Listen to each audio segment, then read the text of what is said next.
Yes. Sovereign citizens of the land, but and not the country, like a sovereign nation. Like a sovereignty normally goes along with like being, a sovereign. Like when we hear sovereignty, we think of sovereign nations and things like that. Well, the United States would be considered a sovereign nation. If I'm not correct, you can correct me on that. But the United States would be considered a sovereign nation. So when they're claiming sovereignty, what are they? They're just claiming sovereignty to the land. Yeah, they're claiming that the Moors set up this. This is actually Moorish land, and the Moors gave Europeans permission to set up a corporation known as the United States of America, and but the actual government is the United States of America Republic. Oh, thanks. And to the republic for which it stands, one nation under God.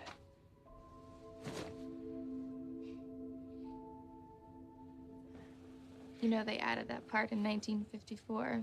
Which part? Under God. Oh. And who were we under before that? I don't know.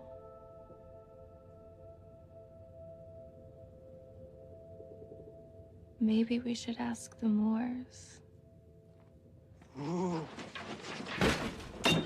They claim to be Native Americans and all that because they are being misled. Because like I heard like the dude Mercy Ellen come on your show before and talk about how Obama signed some paper that acknowledges all the sovereign people. I mean, all the indigenous people as sovereign, which never happened. Obama never signed no such law at the UN. And as you know, in April, we announced that we were reviewing our position on the UN Declaration on the Rights of Indigenous Peoples. And today I can announce that the United States is lending its support to this declaration.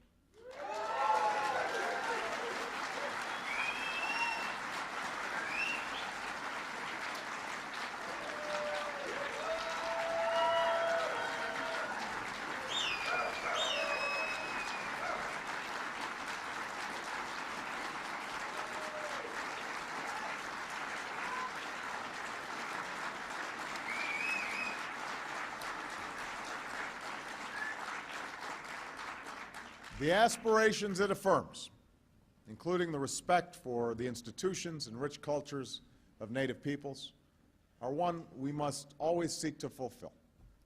And we're releasing a more detailed statement about U.S. support for the Declaration and our ongoing work in Indian country. But I want to be clear. What matters far more than words, what matters far more than any resolution or declaration, are actions to match those words. And that's what this conference is about.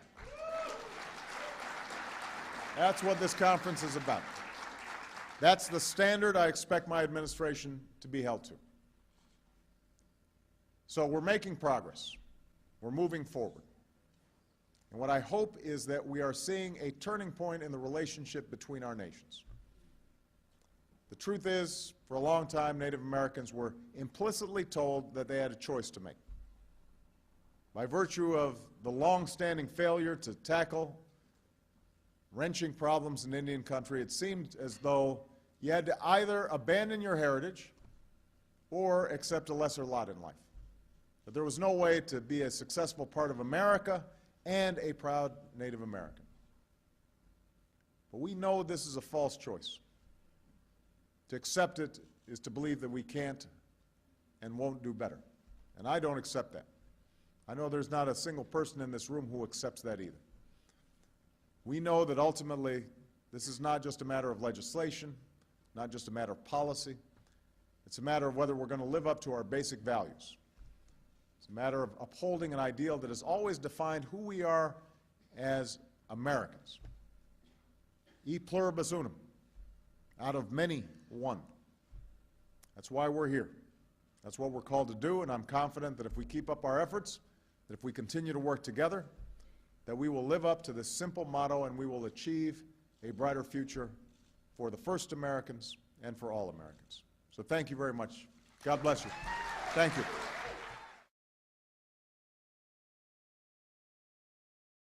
Second, these people, even let's say he did, you are not recognized as an indigenous person. You just can't say I'm indigenous or say I'm Cherokee or I'm Wichita or make up a tribe or whatever the case may be and then think now that applies to you. That's not how that works. If the U.S. government doesn't recognize you, then you just can't say it. So you can understand what I'm about to read now in regards to the local government recognizing Prophet Noble Drew Ali, overstanding and understanding who he is and what his mission is/was. Okay. I'm going to go into the proclamation that was issued by the City of Memphis Corporation in 2012. Okay.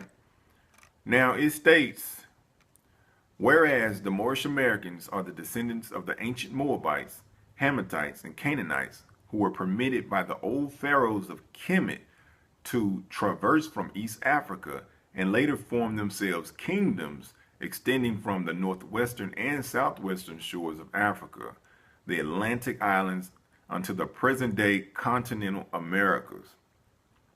Whereas the indigenous Moorish people of the Americas are now united in order to again link themselves with the family of nations, and whereas the Moorish Americans being aboriginal, meaning first, to the territories of North, Central, and South Americas, have formed a sovereign theocratic government guided by the commanded principles of love, truth, peace, freedom, and justice through virtue of the universal right to self-determination as well as with the Declaration of the Rights of Indigenous People guaranteed in the Charter. And whereas on January 8th, which is today, 1886, Noble Drew Ali was born in the state of North Carolina, destined to become the first patriarch of his mentally enslaved Moorish American people. In 1912, he was later anointed as El Hajj Sharif Abdul Ali by the heads of Egypt and holy city of Mecca to return to the United States as the last prophet and founding father of the newly risen nation of Moorish Americans.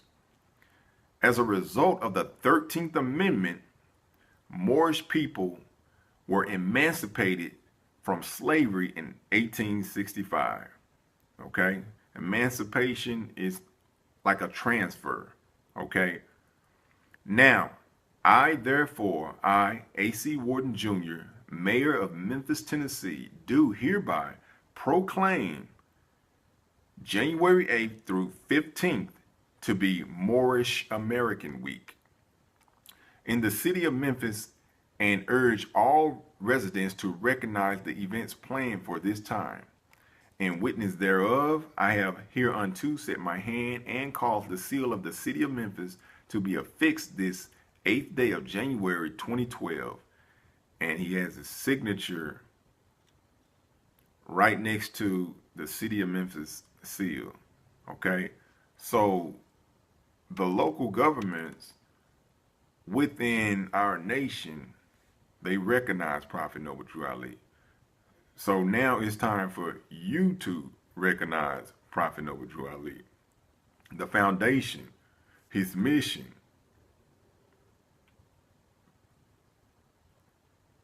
It's imperative. Got to, people. All right? Now, do we worship Prophet Noble Drew Ali? No. Okay? What we do is we honor him. We respect him. We love him for his works. Because without him in this modern time, the conscious Moors would have no idea. The conscious Moors would have no idea that this is the way. Dealing with science, knowing thyself, spirituality, understanding law and how it relates to us as a nation, economics, finance, trade, history, our heritage, the matriarch, knowing mother, understanding what true masonry is, geometry, cosmology, astrology, So this is the foundation of the movement, okay? We must uplift ourselves. We must uplift ourselves, people. We got to wake up. We got to wake up, all right? Go back to the foundation of Prophet Noble Drew Ali. Know for a fact that you are Moorish American, okay? Without a doubt or contradiction, okay? They know who you are. So why don't you know who you are? Man. It means nothing at all. Because, like, again, people are talking about the rights of indigenous people. Again, you're not indigenous. Nobody ever sees you as indigenous. Second, Obama signed nothing. Third, it doesn't have the rule of law. Obama just said that he supports it. That's it. That's all Obama said. I support it. That's all he ever said. Like, we can look that up right now. Let me see, because I might have to get on my phone to do that. Because right now, I just looked it up, and I'm seeing more videos pop up where it's saying Obama signed some treaty at the UN who has no power over the United States of America. Thank you, Mr. Speaker. The last nail is being driven into the coffin of the American Republic, yet Congress remains in total denial as our liberties are rapidly fading before our eyes. The process is propelled by unwarranted fear and ignorance as to the true meaning of liberty. It is driven by economic myths, fallacies, and irrational good intentions. The rule of law is constantly rejected, and authoritarian answers are offered as panaceas for all our problems. Runaway welfarism is used to benefit the rich at the expense of the middle class. Who would have ever thought that the current generation and Congress would stand idly by and watch such a rapid disintegration of the American Republic? Characteristic of this epic event is the casual acceptance by the people and the political leaders of the unitary presidency, which is equivalent to granting dictatorial powers to the president. Our presidents can now, on their own, order assassinations, including American citizens, operate secret military tribunals, engage in torture, enforce indefinite imprisonments without due process, order searches and seizures without proper warrants, gutting the Fourth Amendment, ignore the 60-day rule for reporting to the Congress the nature of any military operation as required by the War Powers Resolution, continue the Patriot Act abuses without oversight, wage war at will, treat all Americans as suspected terrorists at airports with TSA groping and nude X-raying. And the Federal Reserve accommodates by counterfeiting the funds needed and not paid for by taxation and borrowing, permitting runaway spending, endless debt, and special interest bailouts. And all of this is not enough. The abuses and usurpations of the war power are soon to be codified in the National Defense Authorization Act, now rapidly moving its way through Congress. Instead of repealing the 2001 authorization for the use of military force, as we should, now that bin Laden is dead and gone, Congress is planning to massively increase the war power of the president. Though an opportunity presents itself to end the wars in Iraq, Afghanistan, and Pakistan, Congress, with bipartisan support, obsesses on how to expand the unconstitutional war power of the president he already holds. The current proposal would allow a president to pursue war anytime, any place, for any reason, without congressional approval. Many believe this would even permit military activity against American suspects here at home. The proposed authority does not reference the 9/11 attacks. It would be expanded to include the Taliban and associated forces, a dangerously vague and expansive definition of our potential enemies. There is no denial that the changes in Section 1034 totally eliminates the hard-fought-for restraint on presidential authority to go to war without congressional approval achieved at the Constitutional Convention. Congress's war authority has been severely undermined since World War II, beginning with the advent of the Korean War, which was fought solely under a UN resolution. Even today, we're waging war in Libya without even consulting with the Congress, similar to how we went to war in Bosnia in the 1990s under President Clinton. The three major reasons for our constitutional conventions were to guarantee free trade and travel among the states, make gold and silver legal tender, and abolish paper money, and strictly limit the executive branch's authority to pursue war without congressional approval. But today, Federal Reserve notes are legal tender, gold and silver are illegal. The Interstate Commerce Clause is used to regulate all commerce at the expense of the free trade among the states. And now, the final nail is placed in the coffin of congressional responsibility for the war power, delivering this power completely to the President, a sharp and huge blow to the concept of our republic. In my view, it appears that the fate of the American Republic is now sealed, unless these recent trends are quickly reversed. The saddest part of this tragedy is that all of these horrible changes are being done in the name of patriotism and protecting freedom. They are justified by good intentions while believing the sacrifice of liberty is required for our safety. Nothing could be further from the truth.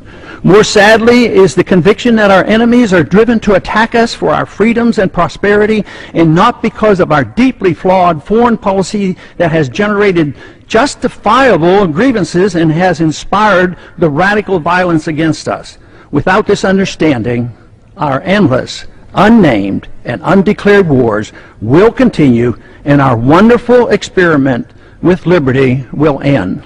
I didn't even I forgot to even mention this. They brought up. Have you seen the statement that was put out by Waka Flocka?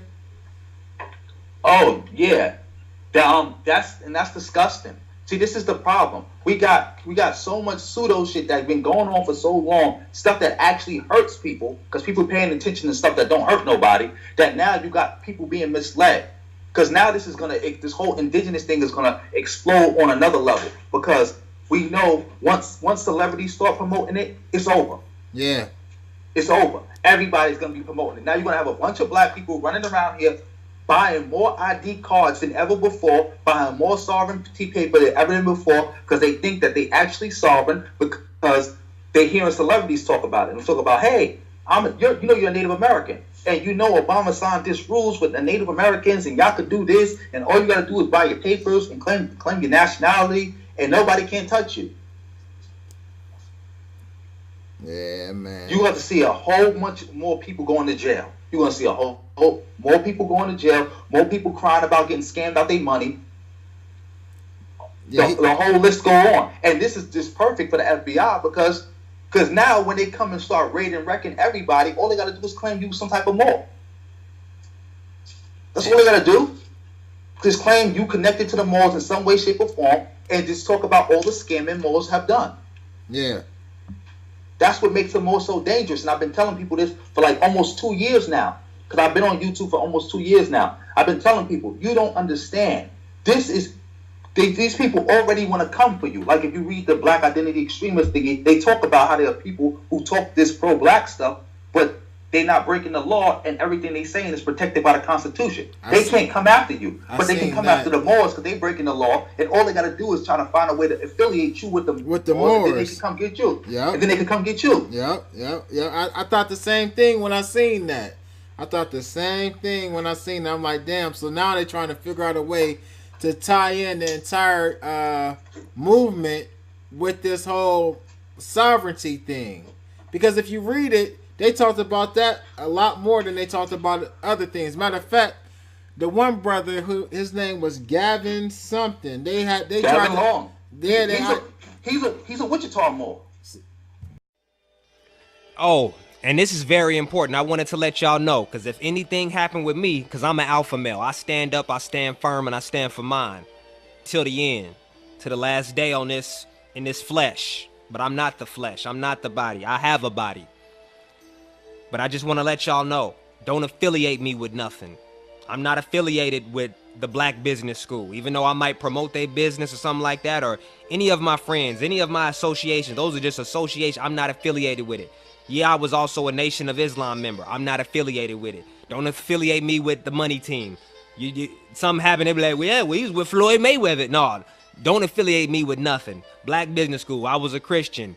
I was in Africa. Don't try to say, oh, he was Africa, he was this and that. No.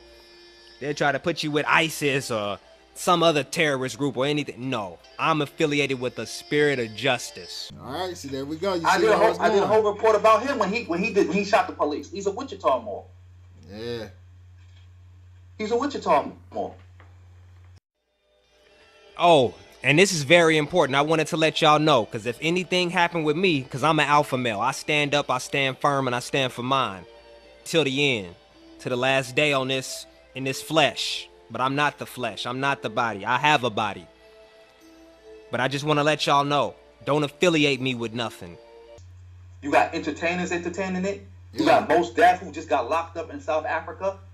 Changed his name to Yasin Bey. Yep. Running around using Moore's paperwork. Got locked up in South Africa. Yasin Bey, aka Mos Def, aka Dante Smith, was arrested in South Africa after trying to leave the country with a fake passport or a world passport, whatever that means.